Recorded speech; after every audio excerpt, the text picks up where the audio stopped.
جن لوگوں کو ہم نے کتاب عنایت کی وہ اس کو ایسا پڑھتے ہیں جیسا اس کے پڑھنے کا حق ہے، یہی لوگ اس پر ایمان رکھنے والے ہیں، اور جو اس کو نہیں مانتے وہ خسارہ پانے والے ہیں۔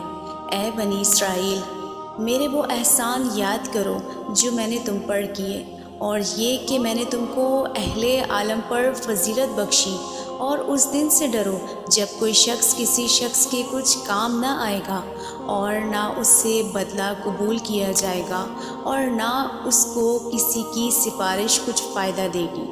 اور نہ لوگوں کو کسی اور طرح کی مدد مل سکے۔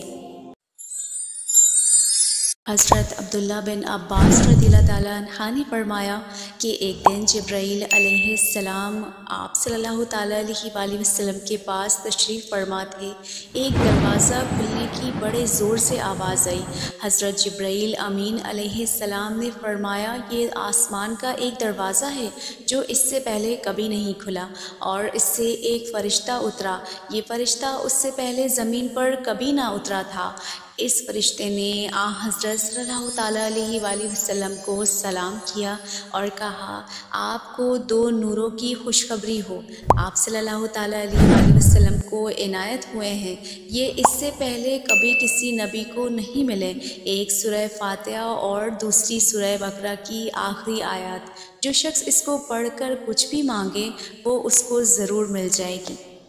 سورہ بقرہ کی خاص فضیلت و برکت بیان کرتے ہوئے حضرت ابو ہریرہ رضی اللہ تعالیٰ عنہ سے روایت ہے کہ رسول اللہ صلی اللہ تعالیٰ علیہ وآلہ وسلم نے فرمایا کہ اپنے گھروں کو مقبرے نہ بنا لو، یعنی جس طرح قبرستانوں میں مردے ذکر و تلاوت نہیں کرتے اور اس کی وجہ سے قبرستانوں کی فضا ذکر و تلاوت کے انوار و آثار سے خالی رہتی ہے، تو تم اپنے گھروں کو اس طرح نہ بنا لو، بلکہ گھروں کو ذکر و تلاوت سے معمور رکھا کرو، اور جس طرح گھر میں خاص کر سورہ بقرہ پڑھی جائے اس گھر میں شیطان نہیں آ سکتا۔ اس حدیث میں رسول اللہ صلی اللہ تعالیٰ علیہ وآلہ وسلم نے فرمایا کہ قبرستان میں جس طرح مردے پڑے رہتے ہیں اور کوئی عمل کرنے کی قدرت نہیں رکھتے، اسی طرح اگر تم بھی گھروں میں نفل نماز اور تلاوت قرآن کا اہتمام نہیں کرو گے تو تمہارے گھر بھی قبرستان اور تم خود مردوں کی طرح ہو جاؤ گے۔ پھر نبی کریم صلی اللہ تعالیٰ علیہ وآلہ وسلم نے فرمایا شیطان اس گھر سے بھاگتا ہے جس میں سورہ بقرہ کی تلاوت کی جاتی ہے۔ اس کا مطلب یہی ہے کہ تلاوت قرآن کریم خصوصاً سورہ بقرہ کی آیات نہ صرف یہ گھر میں رحمت و برکت کے دروازے کھلنے کا باعث ہے، بلکہ اس کا فائدہ یہ بھی ہے کہ ایسا گھر شیطان کی نحوست اور اس کے مکر و فریب سائے سے محفوظ رہتا ہے۔ ویسے تو عمومی طور پر تلاوت قرآن کریم باعث رحمت و برکت ہے، مگر اس موقع پر سورہ بقرہ کو بطور خاص اس لیے ذکر فرمایا کہ اس صورت میں اللہ رب العزت کے اسماء و احکام بہت مرکوز ہیں۔